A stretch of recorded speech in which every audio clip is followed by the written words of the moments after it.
बिस्मिल्लाहिर्रहमानिर्रहीम, अस्सलाम वालेकुम। अली सलमान जी टीवी के तमाम नाज़रीन को जी स्पोर्ट्स में खुश आमदीद कहता है। जहाँ पीर से लेकर जुमेरात तक रोज़ाना रात 11:05 पर हम इस महफिल को सजाते हैं आपके लिए और बात करते हैं उस दिन खेले जाने वाले मैचेस के बारे में या उस दिन से जुड़ी स्पोर्ट्स की खबरों के बारे में। और आपके इल्म है कि पाकिस्तान और इंग्लैंड की टीमों के दरमियान 24 अक्टूबर से रावलपिंडी में सीरीज़ का तीसरा और आखिरी टेस्ट मैच शुरू होने जा रहा है। और इस हवाले से आज दोनों टीमों ने ना सिर्फ प्रैक्टिस भी की बल्कि आज दोनों टीमों के खिलाड़ियों ने प्रेस कॉन्फ्रेंस भी की। आज के क्या रहा आज के शो में हम डिस्कस करेंगे, लेकिन सबसे पहले प्रोग्राम का फॉर्मेट आज की टॉप स्टोरीज। पाक इंग्लैंड टेस्ट सीरीज के फैसलाकुन मैच के लिए दोनों टीमों की रावलपिंडी में भरपूर प्रैक्टिस। इंग्लैंड का तीसरे टेस्ट के लिए प्लेइंग 11 का ऐलान। गस एटकिंसन और रेहान अहमद की टीम में वापसी। ब्रेंडन कार्स और मैथ्यू पॉट्स टीम से बाहर। पाकिस्तान और इंग्लैंड के माबैन तीसरा टेस्ट 24 अक्टूबर को रावलपिंडी में शुरू होगा। कोशिश है कि मुल्तान टेस्ट वाली हिकमत अमली के साथ ही रावलपिंडी में खेलें। प्लेइंग 11 के हवाले से अभी कोई हिकमत अमली नहीं बनाई सऊद शकील। जिस तरह खेलते हैं वैसे ही रावलपिंडी टेस्ट में भी खेलेंगे। उम्मीद है रावलपिंडी के विकेट पर स्पिनर्स को मदद मिलेगी। Harry Brook. Emerging teams T20 Asia cup में पाकिस्तान शाहीन्स ग्रुप में अपना आखिरी मैच कल मुत्तहिदा अरब अमारात के खिलाफ खेलेगी। पाकिस्तान क्रिकेट के सबसे बड़े first class tournament Quaid-e-Azam trophy का 26 अक्टूबर से आगाज होगा। टूर्नामेंट में 16 रीजन्स की 18 टीमें हिस्सा लेंगी। हम अपने डोमेस्टिक क्रिकेट के ढांचे को मजबूत बनाने के लिए पुरअज़्म है। कायदे-ए-आज़म ट्रॉफी के जरिए बेहतरीन टैलेंट सामने आता है। अब्दुल्ला खुर्रम न्याजी। और गवादर के 7 साला मोहम्मद हसन शंबे की जिम्नास्टिक करने की वीडियो सोशल मीडिया पर वायरल हो गई। जी नाज़रीन, ये थी आज की टॉप स्टोरीज। और रावलपिंडी में आज क्या मामला रहे इस हवाले से हमें अपडेट करने के लिए हमारे नुमाइंदे खुसूसी मौजूद हैं हमारे साथ। हाशिर खटक, उनसे जानेंगे क्या तफसीलात हैं। जी हाशिर, बताइएगा क्या तफसीलात रही आज के दिन के हवाले से। जी बिल्कुल अली, जैसे कि पाकिस्तान और इंग्लैंड के माबैन जो तीसरा टेस्ट है वो 24 अक्टूबर से रावलपिंडी में शुरू होगा, जिसके लिए दोनों टीमें रावलपिंडी इस्लामाबाद पहुंच चुकी हैं। और आज इंग्लैंड की टीम ने प्रैक्टिस की, जबकि पाकिस्तानी टीम ने जो है वो कल से प्रैक्टिस का आगाज़ किया था। जबकि इस बार जो है वो मुल्तान तर्ज की पिच बनाई जा रही है रावलपिंडी में भी। और वैसे तो रावलपिंडी की पिच को जो है वो बैटिंग पैराडाइज पिच कहा जाता है, लेकिन इस बार खुसूसी तौर पर आकिब जावेद की जो हिदायत हैं उसके तनाजुर में स्पिन ट्रैक बनाया जा रहा है, जिसके लिए हमने देखा कि कल और आज रावलपिंडी की जो पिच है उसके ऊपर बड़े बड़े खुसूसी पंखे लगाए गए थे। उसके साथ साथ हीटर्स का इस्तेमाल किया जा रहा है पिच को ड्राई करने के लिए। जबकि इसके साथ साथ खुसूसी तौर पर जो तवज्जो दी जा रही है वो आउट फील्ड पर भी तवज्जो दी जा रही है और कोशिश की जा रही है कि पिच के साथ साथ जो आउट फील्ड है उसको भी ड्राई रखा जाए, ताकि ना सिर्फ स्पिनर्स को मदद मिले बल्कि जो फास्ट बॉलर्स हैं उनको भी रिवर्स स्विंग में मदद मिले। अगर हम लोग दोनों टीमों की प्लेइंग 11 की बात करें तो इंग्लैंड ने आज अपनी प्लेइंग 11 का ऐलान कर दिया है। उन्होंने जो है वो एक और स्पिनर ऐड किया है। उन्होंने गस एटकिंसन और रेहान अहमद को अपनी टीम में शामिल किया है, जबकि जो ब्राइडन कार्स और मैथ्यू पॉट हैं उनको ड्रॉप किया गया है। और Rehan Ahmed leg break bowler हैं, जबकि इससे कबल जो है पिछले मैच में भी जैक लीच और शोएब बशीर ऑलरेडी खेल रहे हैं। तो 3 स्पिनर इंग्लैंड ने खिलाए हैं। जबकि पाकिस्तानी टीम के हवाले से बताया जा रहा है कि जाहिद महमूद को, ज़राए का कहना है कि जाहिद महमूद को जो है वो तीसरे मैच के लिए ड्रॉप किया जाएगा। पहले मीर हमजा का नाम आ रहा था कि मीर हमजा को खिलाया जाएगा, लेकिन आज सऊद शकील ने प्रेस कॉन्फ्रेंस की, उसमें सऊद शकील ने बताया कि मीर हमजा जो है वो इंजरी का शिकार है, जिसकी वजह से उन्होंने ना सिर्फ कल भी प्रैक्टिस नहीं की बल्कि आज जो प्रैक्टिस सेशन हुआ उसमें भी उन्होंने हिस्सा नहीं लिया। तो उनकी मैच में जो है वो शिरकत जो है वो मशकूक है, जबकि उनकी जगह पर मोहम्मद अली को खिलाया जाएगा। तो दोनों टीमें जो है वो स्पिनर्स के ऊपर फोकस करी और स्पिन बॉलिंग अटैक के साथ मैदान में उतरेगी। जबकि हमने हैरी ब्रोक की प्रेस कॉन्फ्रेंस सुनी तो उन्होंने कहा कि वैसे तो पिच को देख के इतना आइडिया नहीं हो रहा है, लेकिन सुनने में यही आ रहा है कि जो स्पिन फ्रेंडली विकेट बनाई जाएगी। तो देखना यह है कि दोनों टीमें किस तरह अपने जो है वो 24 तारीख को टॉस जीतने के बाद क्या डिसाइड करते हैं और किस तरह किस स्पिनिंग कॉम्बिनेशन के साथ जो है वो मैदान में उतरती हैं। अपडेट कर रहे थे हाशिर खटक रावलपिंडी में जो आज की सऊद शकील ने और इंग्लैंड के हवाले से 2 तब्दीलियों की खबर सामने आ रही है। और पाकिस्तान की जानिब से भी कहा जा रहा है कि शायद जाहिद महमूद को जो है वो रेस्ट दे दिया जाए इस टेस्ट मैच में। अब देखना यह कि यह टेस्ट मैच क्या डिसाइडर साबित होगा या यह टेस्ट मैच जो है वो ड्रॉ की सूरत में सामने आएगा। इस पर लेंगे हम एक ब्रेक, और जब ब्रेक के बाद वापस आएंगे तो हमारे साथ मौजूद होंगे पाकिस्तान क्रिकेट के डोमेस्टिक क्रिकेट का एक बड़ा नाम जो बोल्ड एंड बुलेट गुफ्तगू करते हैं। मिलते हैं एक छोटे से ब्रेक के बाद।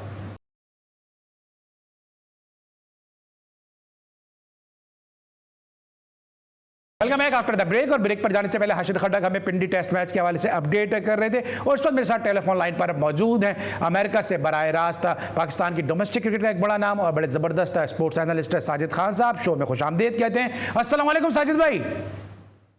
वालेकुम सलाम अली सलमान साहब, आपको तमाम जीटी देखने लोग अस्सलाम वालेकुम। बहुत शुक्रिया अली सलमान साहब, एक दफा फिर आपने अपने खूबसूरत प्रोग्राम में मौका दिया। साजिद भाई, आपने सुना हर्षद खड्डक को और हर्षद खड्डक ने कहा कि आज सऊद शकील ने प्रेस कॉन्फ्रेंस की है और एक तब्दीली की उन्होंने बात की है कि आज जाहिद महमूद को शायद ड्रॉप करने की बात हुई है और उनकी जगह पहले मीर हमजा को शामिल किया जा रहा था, लेकिन उनके इंजरी के मसाइल है और अब कहा जा रहा है कि मोहम्मद अली जो है वो स्क्वाड का हिस्सा होंगे। आप समझते हैं कि जाहिद महमूद को एक मौका और देना चाहिए था, खुसूसन उस सूरत में कि जबकि इंग्लैंड जो है वो एक और लेग स्पिनर रेहान अहमद की सूरत में अपने स्क्वाड में शामिल कर रहा है?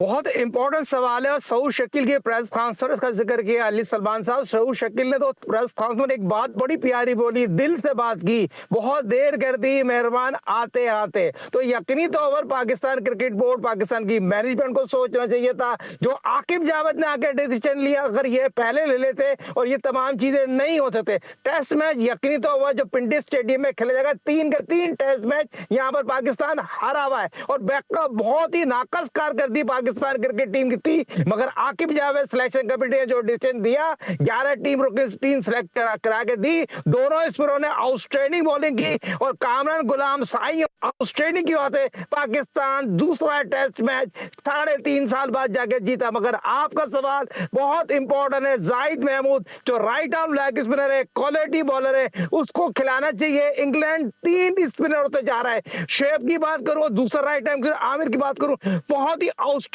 है। शेफ ने जो 4 विकेट ली थी, कॉन्फिडेंस है। और दूसरा लेग स्पिनर इनकी है इंग्लैंड की टीम ने। हम राइट आर्म लेग में ड्रॉप करने की बात कर रहे हैं। सिंध के बैटे के साथ दान सावरी और जाहिद के साथ तो जो ज्यादती हो रही है, 20-20 ओवर नेट पे करा लेते हैं, उसके बाद फलाने स्टेशन पे चले जाओ, फलानी चीजें नहीं होना चाहिए। क्रिकेट का मेरिट का कत्ल होगा अगर जाहिद महमूद को ना खिलाएंगे स्टैंडिंग ट्रैक पे। क्योंकि इससे पहले भी हमने देखा था जो मुल्तान टेस्ट में था कि जाहिद को इतनी ज़्यादा बॉलिंग नहीं दी गई है। तो जब आप एक प्रॉपर टेस्ट क्रिकेट है, इसमें आप जितनी बॉलिंग करेंगे इतना विकेट लेने के चांस बनते हैं। तो जब आप एक लंबा स्पेल नहीं देंगे तो फिर कैसे एक्सपेक्ट कर सकते हैं कि जाहिद विकेट हासिल करें और फिर अगले टेस्ट मैच उनको ड्रॉप कर रहे हैं, तो फिर कॉन्फिडेंस तो जाहिद का गिर जाएगा इस तरह।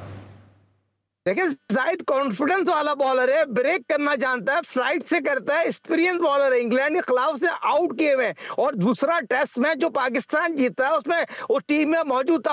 हो सकता है शान ने उसको बॉलिंग गलत नहीं दी, उसको बॉलिंग देना चाहिए था। इस स्टैंडिंग विकेट पर अगर जाहिद का इस्तेमाल नहीं करेंगे, जिस तरह हम बता रहे हैं, जिस तरह लोग बता रहे हैं, इस 22 गज में टॉस बहुत इंपॉर्टेंट होगा और टॉस के साथ साथ अंडरस्टिमेट हम इंग्लैंड को नहीं कर सकते। इंग्लैंड कम बैक कर सकता है, उनको टेस्ट मैच है, ये टेस्ट मैच सीरीज डिसाइड करेगा। मगर मैं दोबारा आऊंगा, जाहिद महमूद को खिलाना चाहिए, उसको कॉन्फिडेंस है। जैसे नुमान ने साजिद ने इनपुट डाला है ना, तो मैं 100% कहने को तैयार हूं, जाहिद क्वालिटी बॉल करेगा। पाकिस्तान को अगर खिलाएंगे तो बड़ा अहम रोल करेगा जीत के लिए। जरूरी नहीं है मुल्तान जैसी विकेट होगी, ये बैक फायर भी कर सकता है, रिवर्स स्विंग भी हो सकता है। तो ये चीज बेंडर्स, उनके फास्ट बॉलर हमसे अच्छे हैं, हमको इनको एडजस्टमेंट नहीं करना चाहिए। हमारे बैट्समैनों ने क्या किया है, कोई खास ओपनिंग इतनी अच्छी कारकर्दगी नहीं दिखा रहे। मिडिल ऑर्डर से कामरान गुलाम और साइयों के अलावा कौन सा ऐसे कारकर्दगी दिखा रहा है। सिर्फ क्वालिटी ऑफ प्ले जो आपका पुटर है, आगा सलमान के अलावा कौन सा ऐसा बैट्समैन है जिसमें हम इंतजार कर सकते हैं टेस्ट मैच में। तो baby of team, for leading,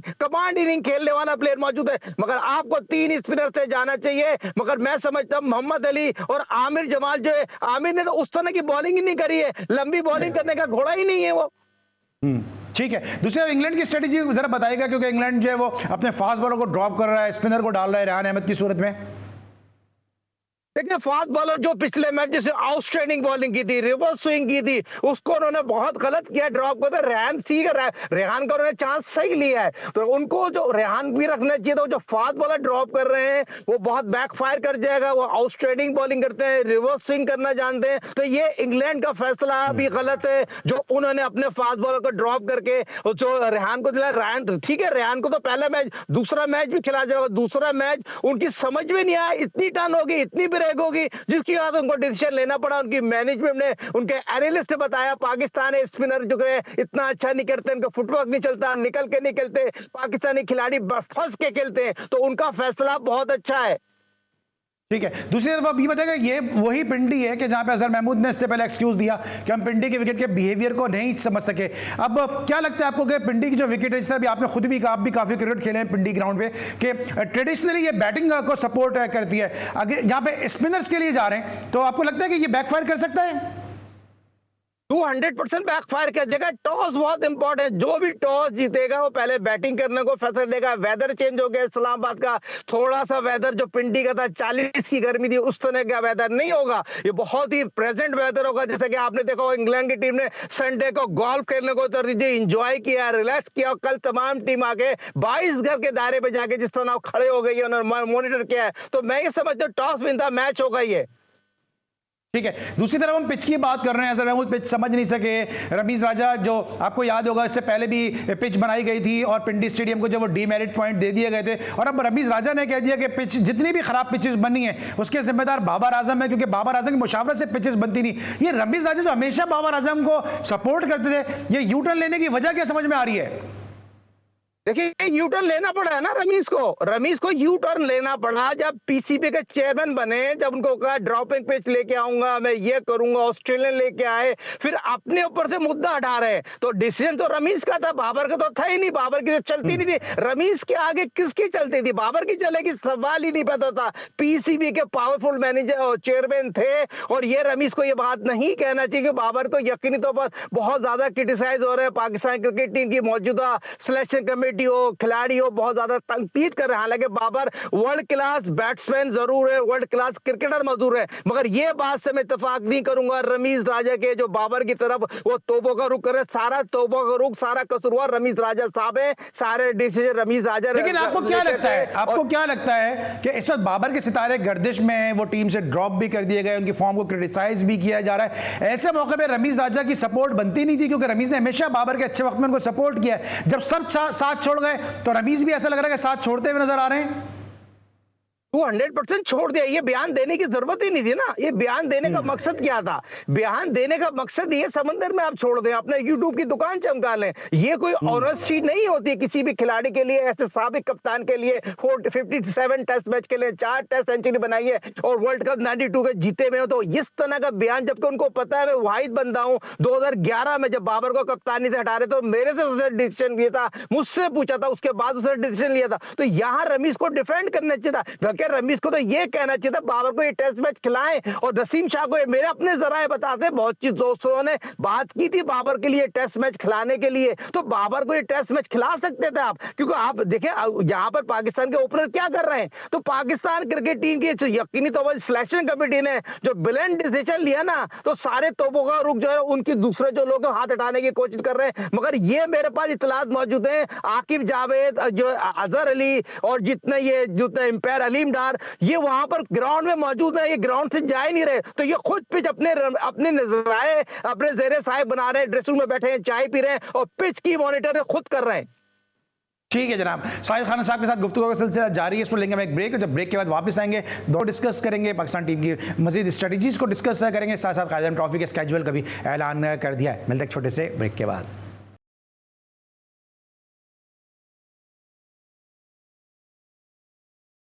welcome back after the break. और ब्रेक पर जाने से पहले हम बाबर आजम के सितारों के हवाले से बात कर रहे थे कि गर्दिश में है और अब रमीज राजा भी उनका साथ छोड़ते नजर आए। लेकिन फखर जमान जो पीसीबी के कॉन्ट्रैक्ट में उन्होंने एक स्टेटमेंट दिया जिसकी वजह से कहा यह जा रहा है कि फखर जमान को शायद जो है वो तादीबी कार्रवाई का भी सामना करना पड़े और दौरा ऑस्ट्रेलिया से भी शायद उनको ड्रॉप जो है वो किया जाए। आप क्या समझते हैं कि फखर जमान जो पाकिस्तान क्रिकेट बोर्ड के कॉन्ट्रैक्ट में है उनको ये स्टेटमेंट देना बनता था? क्योंकि उन्होंने कहा कि मैंने तो सिर्फ सपोर्ट की बाबर आजम की, कोई कॉन्ट्रैक्ट की खिलाफ वर्जी नहीं की है।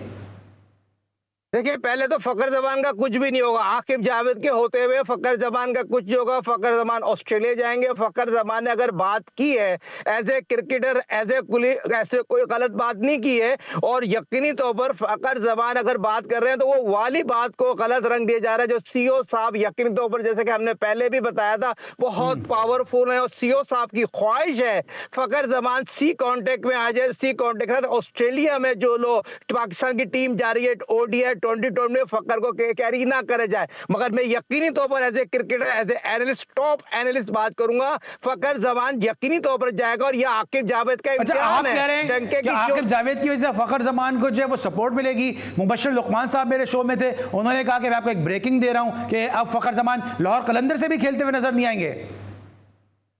हाँ, तो यकीनी तो वो फिर इस यकीन में हाथ खड़ा कर लेंगे। अगर आकिब जावेद लाहौर कलंदर से जुड़े हुए हैं तो मेरी तो इत्तला तो हो सकता है आकिब जावेद का कैसा लेकिन अब तो नहीं है ना आकिब जावेद, लाहौर कलंदर को छोड़ दिया उन्होंने।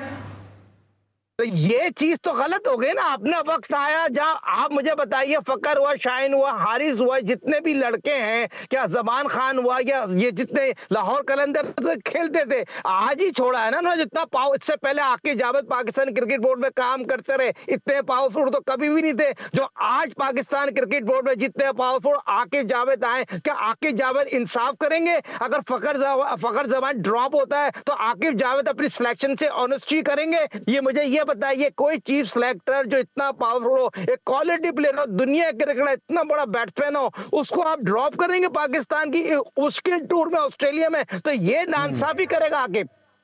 बिल्कुल सही है, लेकिन साथ साथ आपको याद होगा कि आकिब जावेद बड़ा बोल्डली बड़ा क्रिटिसाइज भी करते रहे, खासतौर से सऊद शकील के लिए जो स्टेटमेंट दिया था वो आपको याद होगा।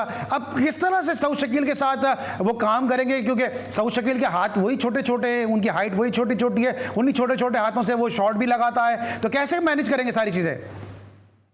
देखिए, ये मैनेज एक हार पे मैनेज बैकफुट पे चल जाएगी। खुदा ना खासा, अल्लाह ना करे मेरे मुंह में खार, अगर पाकिस्तान अगर टेस्ट मैच ऊपर नीचे हार जाता है, ये पाकिस्तान की अवाम बड़ी जज्बाती है, क्रिकेट से लव करती है, सिर्फ जीत देखना चाहती है, हार को पसंद नहीं करती है। और ये चीफ सेलेक्टर जितने तेजी से आए, यकीनी तौर पर इनको कॉन्फिडेंस दिया, डिसीजन लेने का फैसला दिया है। अगर हारेंगे और सही टीम सेलेक्ट नहीं की होगी तो सारा तोपा होगा आकिब जावेद की तरफ चले जाएगा। और दूसरी चीज, जो अजहर अली और असद शफीक मौजूद हैं, इनसे ये सवाल बनता है, आपको क्रिकेट खिलाइए सरफराज अहमद ने, सरफराज अहमद के साथ जो खुला मैरिट का कत्ल हो रहा है, उसका कसूरवार कौन है? इस सिलेक्शन कमेटी के जितने दो लोग हैं, क्या डिजर्व करते हैं? इंसाफ की बात कर रहे हैं, ये इंसाफ कर रहे हैं, ऑनेस्टी कर रहे हैं? क्या आप मुझे बताइए, DRS पे इतना बड़ा तो ये क्या बात हुई? मेरा आप कह रहे हैं अजहर अली को और असद शफीक को क्रिकेट खिलाई सरफराज अहमद ने, तो जिनको खिलाई वो रिटायर होकर सिलेक्टर बन गए, जो खिलाने वाला है वो अभी भी खेल रहा है। तो कौन सा नाम तो ले? सरफराज, अभी तो आप खुद ही तो कह रहे हैं, मैं क्या नाम लूं? नहीं, आप मुझे बताएं ना, इनका क्या रोल है? ये जो सिलेक्शन कमेटी में लोग हैं, इनका मुझे बताएं ना। सरफराज अहमद साहब जो यकीनी तौर पर तीनों फॉर्मेट का कैप्टन गुजरा है, इतना आउटस्टैंडिंग विकेट कीपर बैट्समैन, और जो रिजवान पीछे से DRS में जो बात कह देता है, पूरी दुनिया में वो बात चली जाती है, DRS में इत्तेफाक नहीं करते, वो नहीं करते, उसको कोई कहने वाला नहीं है। अगर ये बात अगर कोई और कह देता, उसमें आप बैंड लगा देते, उसको जुर्माना कर देते, कोई सीन एक्शन ही नहीं लिया। तो सरफराज जा रहे हैं दोनों ऑस्ट्रेलिया में, नहीं जा रहे आपके ख्याल में? क्योंकि जिस तरह आप कह रहे हैं असद शफीक और अजहर अली को क्रिकेट खिलाने वाले सरफराज हैं। देखिए, साथ खेलिए क्रिकेट, साथ खेलिए, और ये लोग बात करते रहे सरफराज सबसे अच्छा कप्तान है, खुद आकिब कहते रहे, तो सरफराज को जाना चाहिए ना। मेरा कहने का मकसद ये है, कोई ऐसे विकेट कीपर तो पैदा करें जिसको आपने हारिस को कप्तान बना के बैठ दिया है, उसने अगेंस्ट इंडिया जो कप्तानी की है, जो अपने 2 इनिंग में इनिंग खेली है, उसको शॉट सेलेक्ट नहीं आता, उसको पाकिस्तान 2020 का कप्तान बनाने हारिस अहमद को कोई बैकअप तो अच्छा हो जिसमें हम बात कर सकें। बैकअप नहीं है, फिर लॉबियां बनाते हैं। ठीक है, अच्छा ठीक है, बैकअप की आप बात करें, क्या ऑस्ट्रेलिया के दौरे में 2 नाम सामने आ रहे हैं, शान मसूद का भी नाम सामने आ रहा है वनडे के लिए, और साथ साथ रिजवान का भी नाम सामने आ रहा है। आपके ख्याल में किसको कैप्टन के तौर पे होना चाहिए? देखें, क्रिकेट बोर्ड रिजवान से बात कर रहा है, मगर रिजवान जो है पावर चाहता है। पावर का मकसद है, मैं सिलेक्शन कमेटी के साथ साथ जो 11 की टीम खेलेगी उसमें इन्वॉल्वमेंट करूंगा, और ये जो सिलेक्शन कमेटी है 11 की टीम बना के दे देता है। तो रिजवान इनके शराइत पे नहीं जाएगा, वो अपने शराइत पे, हमने कितने अरसे से बोला रिजवान अगर होगा तो अपने शराइत पे कप्तान बनेगा, तो ये चीज को मानना पड़ेगा। बात तो 2 हफ्ते से चल रही है, रिजवान को व्हाइट बॉल का कप्तान बना दिया, मगर आज तक तो यही अतलाद है, जितना लोगों ने भी सबने ये कह दिया रिजवान कप्तान है। अगर अपने शराइत से बनेगा तो यकीनी तौर पर रिजवान कप्तान बन जाएगा, PCB की शराइत से बनेगा तो शान मसूद को कंटिन्यू कर देंगे जो कप्तानी करते हुए आ रहा है। दूसरा नाम आगा सलमान का, यकीनी तौर पर उसको जिम्मेदारी दे सकते हैं वाइस कप्तानी की। ठीक है, दूसरी तरफ अब ये बताइएगा कि अब आपने बात की अभी तो चैंपियंस ट्रॉफी के हवाले से अभी ICC का इजलास भी हुआ, उसमें ये भी कहा गया कि अब कल हमारे साथ वहाँ से मौजूद थे सलमान लुकमान, वो अपडेट भी कर रहे थे हमें कि अब सारे बोर्ड जो है वो बड़े मुतमईन हैं प्रोग्रेस से पाकिस्तान क्रिकेट बोर्ड की, और ये सुनने में आ रहा है कि इंडिया की टीम आएगी, मैच खेलेगी और फिर सेम डे वापस चली जाएगी। देखिए बहुत खुशाइन बात है, हमारे सेक्रेटरीदार है, हमारी पाक फौज, हमारे सेक्रेटरी आईसीसी पीसीबी के चेयरमैन सैयद मोहसिन रकीब वजीर दाखिला की बड़ी कोशिश है और अल्हम्दुलिल्लाह 2025 आईसीसी चैंपियंस ट्रॉफी पाकिस्तान में होगी और इंडिया यकीनी तौर पर आना चाहिए। क्रिकेट यकीनी तौर पर खेलना चाहिए, दोनों मुल्कों के अवाम क्रिकेट को देखना चाहते हैं, क्रिकेट लवर है, किसी भी शोबे से ताल्लुक रखता हो, शो बिजनेस हो, स्पोर्ट लवर हो, पाकिस्तान इंडिया का मैच देखना चाहता है। दुनिया क्रिकेट की खूबसूरती ये होगी पाकिस्तान इंडिया मैच खेलने हो कजाबी स्टेडियम, पिंडी स्टेडियम में और जैम पैक क्राउड हो, 100 अरब से लोग इस मैच को एंजॉय करते हैं। क्रिकेट सियासत से अलग रखना चाहिए और कोशिशों को सराहना चाहिए। आप कह रहे हैं क्रिकेट सियासत से अलग है, आप कह रहे हैं क्रिकेट सियासत से अलग है, लेकिन इंडियन मीडिया जो इतना वाइब्रेंट है वो मुसलसल इस हवाले से जो रूमर्स फैला रहा है, स्पेकुलेशंस फैला रहा है कि पाकिस्तान में हालात बेहतर नहीं है। और उनको क्यों हम कहें, हमारे अपने दानिश खंजरिया भी यही बातें करते नजर आ रहे हैं कि इंडिया को नहीं आना चाहिए। देखिए ये लोग तो है ना कुछ गंदे अंडे हैं जो यकीनी तौर पर गंदे खराब अंडे बातें कर रहे हैं। अब तक तो अल्हम्दुलिल्लाह किसको कह रहे हैं गंदा अंडा? सही जा रही है वो आपको भी पता है जो बहुत से ऐसा गंदा अंडा है जिसको पाकिस्तान ने इतनी इज्जत दी, इतना कुछ दिया, उसके बाद किसी अपने यूट्यूब को चमकाने के लिए वो अपनी दुकान चमका रहा है। ऐसे लोगों पे ऐसे लोगों पे नाम लेना हमारी अपनी जाती है। मगर हम पॉजिटिव जाएंगे, पाकिस्तान बहुत ही सेफ है, पाकिस्तान आईसीसी चैंपियंस ट्रॉफी करा रहा है, होस्ट कर रहा है, मेजबानी कर रहा है, दुनिया की तमाम टीमें आ रही हैं। तो हमारे तमाम पाकिस्तान के जितने भी जर्नलिस्ट है, तमाम मीडिया है, वो पॉजिटिव रिपोर्ट कर रहे हैं। कुछ ऐसे इंडिया में लोग हैं जो नहीं चाहते पाकिस्तान में आईसीसी चैंपियंस ट्रॉफी हो और पाकिस्तान क्रिकेट के लिए तरक्की करे और बहुत ज्यादा रोजगार लोगों को मिले और मेहमान नवाजी का मौका मिले। तो ये चीजें यकीनी तौर पर बहुत से लोग हैं जो नहीं चाहते, मगर हम भी चाहते हैं, पूरी दुनिया में पाकिस्तान में जितने लोग चाहते हैं पाकिस्तान में आईसीसी चैंपियंस ट्रॉफी हो और एंजॉय करे दुनिया की तमाम टीमें आके, जो सारी टीमें आ रही हैं आज तक। सही, ठीक है। और दूसरी तरफ अभी आपने हारिस की कैप्टनसी की बात की थी, अब पाकिस्तान का कल मैच है और दूसरी तरफ हम हारिस को जो है बतौर कैप्टन जो है वो T20 का ग्रूम कर रहे हैं। बैक फायर कर जाएगा। हारिस ने जो अगेंस्ट इंडिया कप्तानी की है, 183 रन पाकिस्तान की टीम नहीं बना सकती, 12 ओवर में 80 रन दिए। आपके जो बॉलिंग कोच है काफी अरसे से यहाँ मौजूद है, उनसे पूछे जमान खान ने क्या बॉलिंग की, चैनल पे बॉलिंग की, उन्होंने इतना बैट बॉलिंग की, बैट कप्तानी की आपके कप्तान ने। तो मैं लेकिन क्या वजह समझ रहे हैं आपके क्रिकेट बोर्ड बार बार क्यों मौके दे रहा है? हैदर अली को कितने मौके दिए जाएंगे? क्योंकि बहुत सारे ऐसे प्लेयर हैं जो अपनी बारी के मुंतजर हैं। हैदर अली को मुसलसल हर टूर्नामेंट में जो हम देखते हैं, कभी इमर्जिंग में खिला देते हैं, कभी पाकिस्तान टीम से खिला देते हैं, कभी मुख्तलिफ किस्म की लीग्स में जो इनको सपोर्ट और प्रमोट किया जाता है। तो कब तक ये जो ब्लू आइड बॉयज हैं पाकिस्तान क्रिकेट का बेड़ा गर्क करते रहेंगे?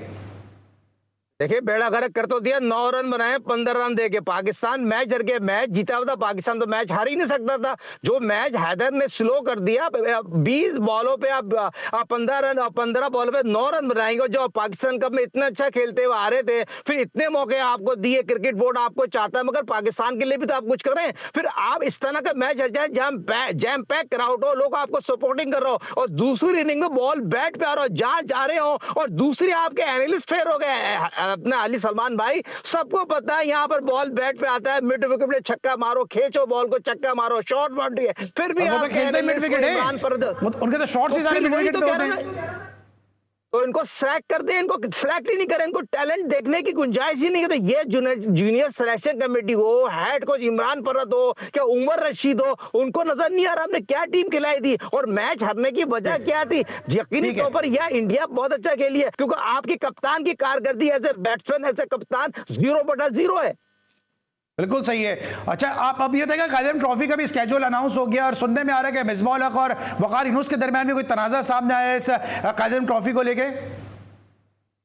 इसमें अली सलमान साहब यकीनी तौर पर काज़म ट्रॉफी जो पूरी दुनिया में 20 तारीख से जो शुरू होने वाला था और जिस तरह के पूरी तमाम लोगों ने एक हफ्ते से प्रैक्टिस का आगाज कर दिया था, जिस तरह अंडर 19 के साथ हुआ, काज़म ट्रॉफी शुरू होने से पहले पूरी दुनिया में जो हाईलाइट गई और पहली दफा हुआ है किसी बगैर उसकी वजह से काज़म ट्रॉफी को वो कर दिया गया। मगर ये चीज जैसा मिसबाह और वकार की बात की जा रही है, मैं नहीं समझता ये कुछ में कुछ होगा। ये बहुत कहना चाहिए बहुत करीबी दोस्त हैं और ये दोनों एक दूसरे के अगर बगैर कुछ रह नहीं सकते और ये किसी ने मार्केट में शूशा छोड़ा है।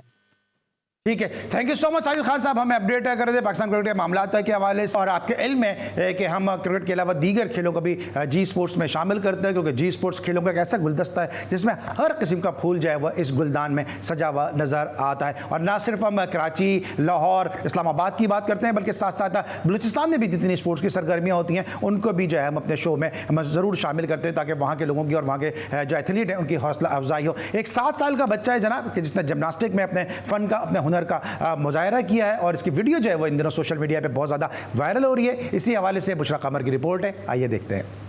जिस्म को मुख्तलिफ अंदाज में मोड़ता, कभी उछलता कूदता तो कभी बैक और फ्रंट फ्लिप लगाता, ये जिमनास्ट मोहम्मद हसन शंबे है, जिसका ताल्लुक गवादर से है। मोहम्मद हसन की न्यू टाउन ग्रामर स्कूल में मुनक्किदा तकरीब में स्टेज पर अपने फन का मुजाहरा करते वीडियो सोशल मीडिया पर वायरल हो गई। मोहम्मद हसन कमगो मगर बाकमाल हैं। इसने जिमनास्टिक का फन अपने दोस्त के मोबाइल पर सोशल मीडिया की वीडियोस देखकर सीखा। मैं जिम्नास्टिक की वीडियो अपने दोस्त के वालिद की मोबाइल में देखता हूँ। मेरे पास कोई सहूलत नहीं है। नन्ना जिमनास्टिक इंतहाई गरीब घराने से ताल्लुक रखता है। इनकी वालदा का कहना है कि शोहर की अलालत के बाइस बच्चों की कफालत इंतहाई मुश्किल है। मोहम्मद हसन पढ़ाई के साथ जिमनास्ट बनना चाहता है, मगर इसकी तरबियत और इस पर आने वाले अखराजात पूरे करना मेरे बस में नहीं।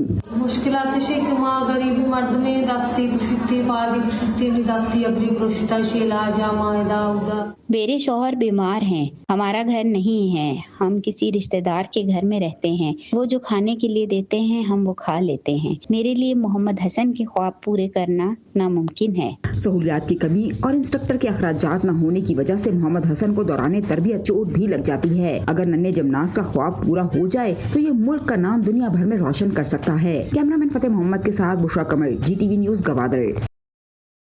ज़रा नम हो तो ये मिट्टी बड़ी जरखेज़ है। साकी, आपने 7 साल के मोहम्मद हसन को देखा कि किस तरह से उन्होंने जिमनास्टिक का मुजाहरा किया, और तक़रीरी तौर पे अगर अरबाब इख्तियार ने इस बच्चे पे अगर नज़र रखी तो ये पाकिस्तान के लिए मुस्तक़बिल में लॉरेंस और मेडल लेकर आ सकता है। बुशरा कमर की रिपोर्ट थी। आज आपने सुना साजिद खान साहब को, हाशिर खटक को, और बुशरा कमर की आपने रिपोर्ट देखी। आज के लिए बस इतना ही। अली सलमान को इजाज़त दीजिए, अपना बहुत ख्याल रखिए। अल्लाह हाफ़िज़।